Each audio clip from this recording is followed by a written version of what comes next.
दिल्ली चुनाव में इन नारों की एंट्री करवाई है बीजेपी के कपिल मिश्रा ने। कपिल मिश्रा दिल्ली की करावल नगर सीट से बीजेपी के उम्मीदवार हैं।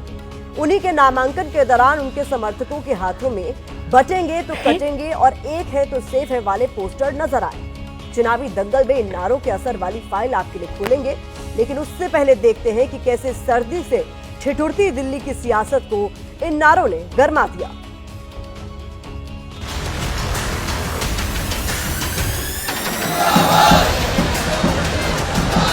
कटेंगे बटेंगे, तो ये इनका शुरू से ही रवैया यही रहा है कि समाज को बांटो और अपने हित में वोट लो। ये नफरत फैलाने की राजनीति करते हैं और आम आदमी पार्टी काम की राजनीति करती है।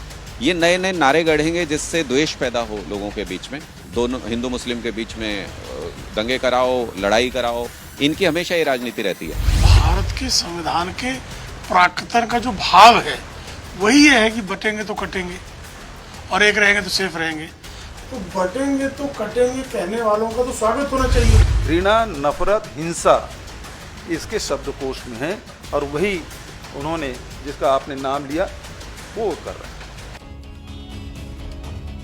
सवाल ये उठता है कि बीजेपी के पास आम आदमी पार्टी के खिलाफ मुद्दों का अंबार लगा है, जिसमें कथित शीश महल, शराब घोटाला और मंत्रियों पर भ्रष्टाचार के आरोप शामिल है।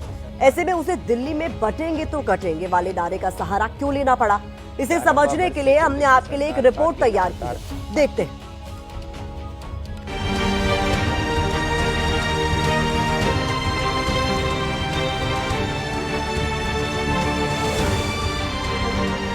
एक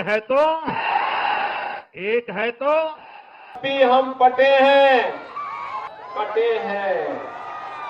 एक रहेंगे, सेफ रहेंगे।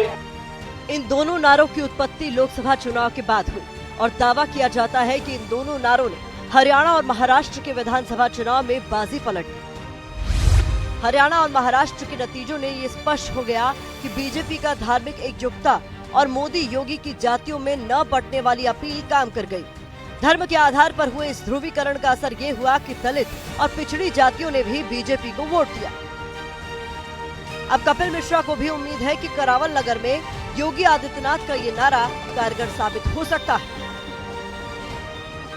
इस बार भारतीय जनता पार्टी की सरकार बन रही है और एक ऐतिहासिक विजय 8 तारीख को दिल्ली विधानसभा में भगवा लहराएगा।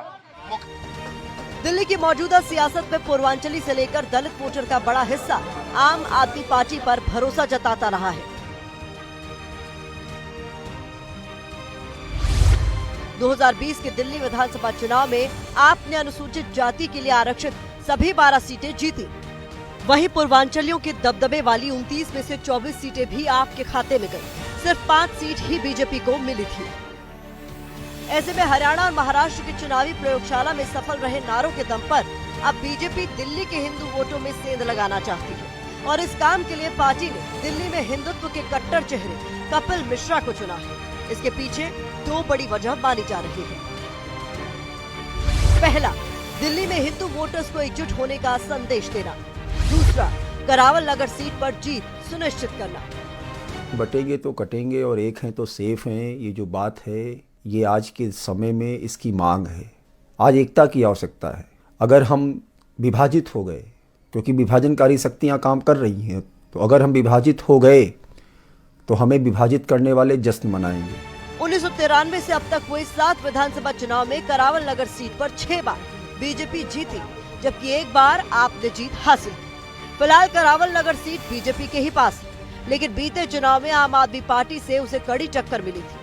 बीजेपी के मौजूदा विधायक मोहन सिंह बिष्ट करीब 8000 वोटों के मार्जिन से जीते थे, जबकि 2015 में इसी सीट से आपके टिकट पर कपिल मिश्रा ने मोहन सिंह बिष्ट को ही करीब 44,000 वोटों के अंतर से हराया था।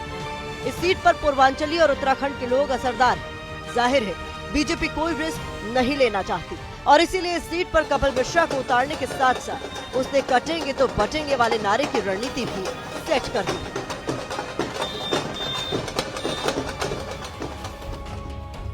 अगर मान लिया जाए पूर्वांचली वोटर्स के दबदबे वाली 29 सीटों में ही अनुसूचित जाति के लिए आरक्षित 12 सीटें आती हैं, तो सीधे तौर पर बीजेपी का नारा 29 सीटों पर असर दिखा सकता है। इनसे आगे बढ़े तो दिल्ली में 12 ऐसी सीटें हैं जिन पर मुस्लिम आबादी 20 से 65% तक है। इनमें सिर्फ गांधीनगर में बीजेपी का विधायक है, बाकी सभी 11 सीटें आम आदमी पार्टी के पास। इनमें सीलमपुर, मटिया महल, बल्ली मारान, ओखला, मुस्तफाबाद और किराड़ी विधानसभा सीट पर मुस्लिम आबादी 35% से ज्यादा है। बाकी बची सीटों पर भी मुस्लिमों की आबादी कम से कम 20% है। इसीलिए चुनाव में इनके वोट सीधे असर दिखाते हैं। 35% से ज्यादा मुस्लिम आबादी वाली इन्हीं सीटों में मुस्तफाबाद सीट भी है, जो करावल नगर के पास ही में है। और 2020 में वहां हुए दंगों में कपिल मिश्रा पर भी आरोप लगाए गए थे। जानकार मानते हैं कि कपिल मिश्रा के जरिए बीजेपी ने मुस्लिम बहुल 12 सीटों पर भी धार्मिक एकजुटता वाला दांव चला है, ऐसा माना जा सकता है। बीजेपी के लिए दिल्ली विधानसभा चुनाव प्रतिष्ठा का सवाल है। ऐसे में उम्मीदवारों की लिस्ट जारी करने में वो विशेष सावधानी बरत रही है। कटेंगे तो बटेंगे के नारों पर सवालों के बीच आज बीजेपी ने उम्मीदवारों की चौथी लिस्ट जारी की। इनमें 9 उम्मीदवार हैं। माना जा रहा था कि बीजेपी की चौथी लिस्ट में दिग्गज चेहरे दिख सकते हैं और उन्हीं में से कोई एक दिल्ली का चेहरा बन सकता है, लेकिन ऐसा हुआ नहीं। बाकी बची 2 सीटों में से एक जेडीयू को दे दी गई और दूसरी चिराग पासवान की पार्टी के पास। बीजेपी की इस चौथी लिस्ट के बीच आज बड़ी चर्चा 8वें वेतन आयोग की भी हो रही है।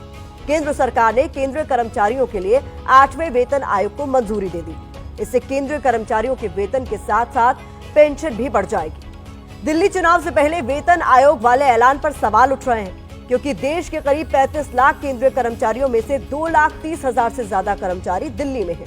राजनीतिक सवालों के बीच अब आपको बताते हैं 8वें वेतन आयोग से केंद्रीय कर्मचारियों के वेतन में कितनी बढ़ोतरी हो सकती है। इसके मुताबिक न्यूनतम वेतन 34,560 रुपए होने का अनुमान है और अधिकतम यानी लेवल 18 पर वेतन 4,80,000 तक हो सकता है। कर्मचारियों की पेंशन और रिटायरमेंट पर मिलने वाले लाभ में इजाफा हो सकता है। इसके अलावा